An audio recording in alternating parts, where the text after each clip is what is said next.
Sekarang bagaimana caranya? Ada saudara. Kita selesaikan saudara di mejanya para wakil rakyat.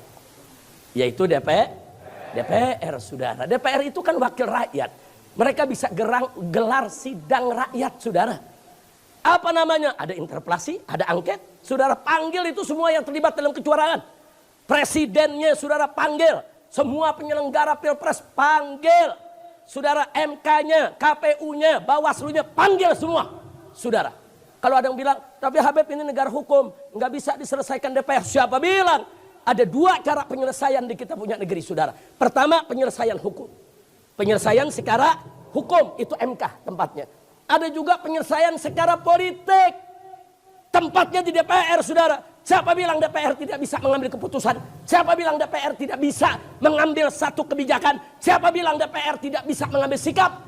Kekuatan DPR bahkan bisa membubarkan KPU, bisa membubarkan Bawaslu, bisa membubarkan MK sekalipun saudara. Bahkan bisa melengsarkan presiden. Maka itu saya tanya, kalau gitu DPR kuat tidak? DPR kuat tidak? Jadi kalau kalian jadi wakil rakyat, bekerjalah sebagai wakil rakyat. Selesaikan kecurangan ini di DPR sesegera mungkin sebelum menjadi bara api akan menyala, menciptakan kerusuhan di mana-mana, saudara. Kira-kira jelas ya?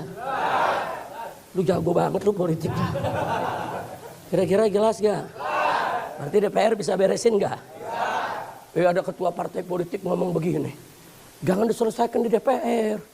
Nanti bisa ribut, mendingan di MK aja. Di MK ada pamannya.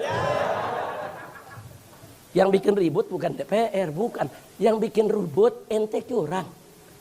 Ente curang, itu yang bikin ribut.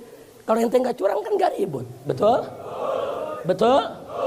Nah jadi kita minta kepada DPR segeralah selesaikan sebelum ini berubah menjadi kerusuhan, menjadi keributan. Atau sebelum bangsa Indonesia terbelah. Selesaikan secara politik dan sah